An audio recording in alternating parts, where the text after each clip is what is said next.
Hi everyone, here is day one of our family vacation to South Africa and Zimbabwe. We flew out of O'Hare and had a connecting flight through Newark before heading out to Cape Town, South Africa. That flight was sort of delayed and we had to run through the airport in Newark to catch our flight, but luckily that flight was delayed too, so we got on the plane. Yay! This was like a 15-hour flight, so it was pretty long. During the flight, though, it was my mom's birthday, so my sister and I came over to say happy birthday, gave her some cookies, a card, a little happy birthday crown to celebrate.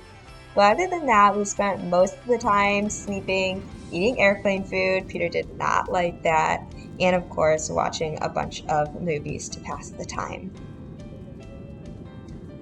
And then we landed in Cape Town, South Africa. Yay! We landed right around sunset, so we got some pretty views of the city as we made our way to our Airbnb. So we had a home all to ourselves. I've got a fun little story to share. Our first night, everything, was kind of closed, so we just did an Uber Eats order. And we didn't know how to use the front door and get that unlocked, but it also didn't help that I turned my notifications off for Uber, so I didn't actually know the food was there to be delivered. And our driver/deliverer was in dire straits, tried to message me. Eventually saw it and we got our food. But yeah, that was our first night at the Airbnb. Good morning, Cape Town. Good morning. Good morning. Good morning.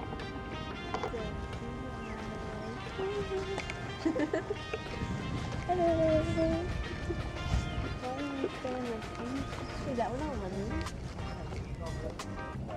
Alright, so here's our actual first day in Cape Town. We are having a full day tour of all of the, typical touristy sites and such. So we started our day off at Table Mountain. We're in the gondola right now, actually ascending up, and the gondola spins, so we get a full 360 view, which is awesome. Table Mountain is actually one of the new 7 wonders of the world.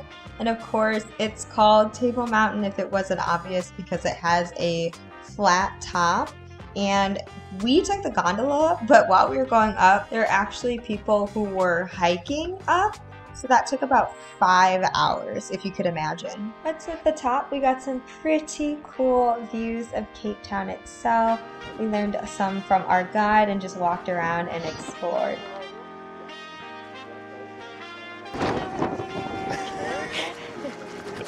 Girly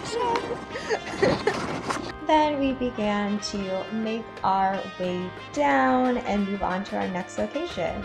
Although we did get to stop and get a nice view of the 12 Apostle mountain ranges, also with some great hiking. And then we drove down the coast on Chapman's Peak to our next destination. We arrived near Hout Bay and bought our tickets for, if it wasn't obvious, a boat tour to Seal Island.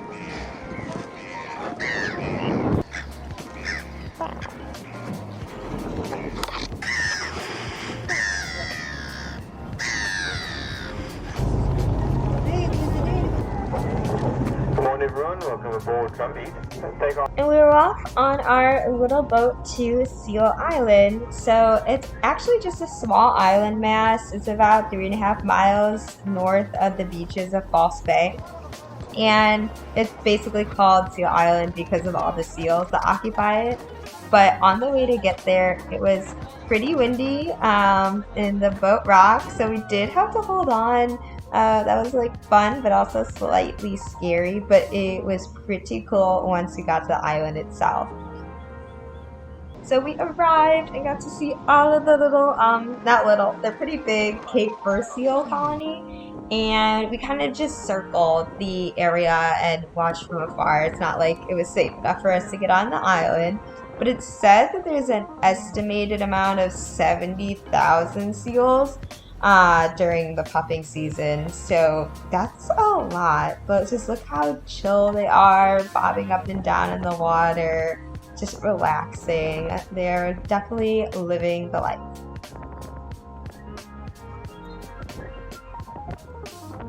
Back on land, we continued our adventure down the coast. We did take a little stop for some fun photos, and we were off to Simonstown, where we would go and see the little penguins of Boulders Bay.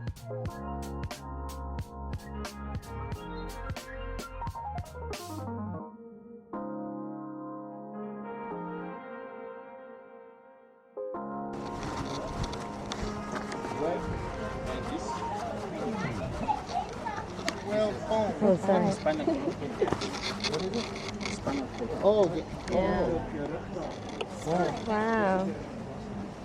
Finally, we arrived to Boulders Beach, which I would definitely say was my highlight of the day, seeing the little penguins.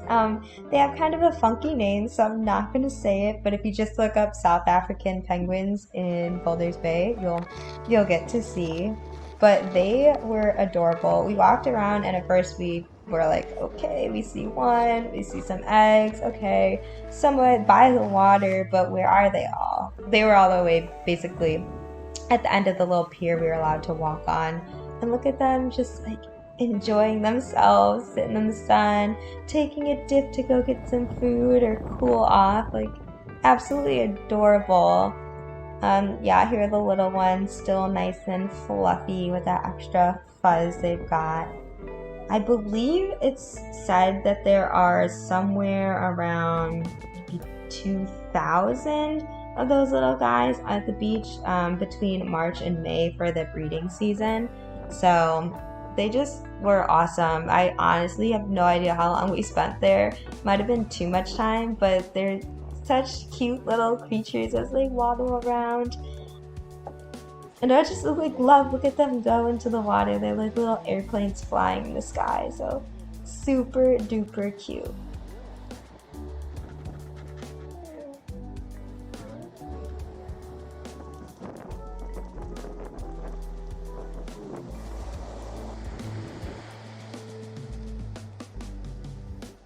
Oh goodness. And yeah, they would like do that little thing where they shake and then like everybody starts shaking. It's just so funny. It's like the next one. It's like a little chain reaction, dominoes. Just too much fun, too adorable. And then they like run into the water. Good girl.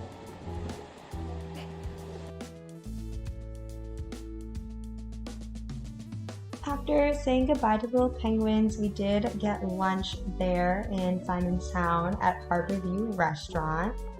And we were off again, continuing our way down the coast. We were making our way to Cape of Good Hope, and we saw some furry friends. We had some ostriches on the route. Awesome. Not our first time seeing them, but in South Africa, yes, first time. We got to see a little baboon, a little monkey friend walking around. And then we made it to the Cape of Good Hope. As you can see, it was super windy, so I'm definitely sparing your ears on all of that wind noise. But honestly, it was a beautiful view.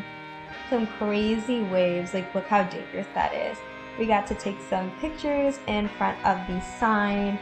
And just a brief explanation, this used to be called the Cape of Storms, and I think that was given by a Portuguese explorer, but then they actually switched it to Cape of Good Hope because it was a symbol as ships made their way down and around trying to get to India and go further east. They would see this cape and they knew, they had they'd made it to their big turn. So really, really awesome, but also just super windy.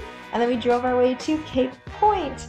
We just did the view, walked around a little bit. We didn't go all the way up to the lighthouse, but again, it's just like wonderful, wonderful views. And that was the end of our trip, or I guess the most southern point we could go in South Africa.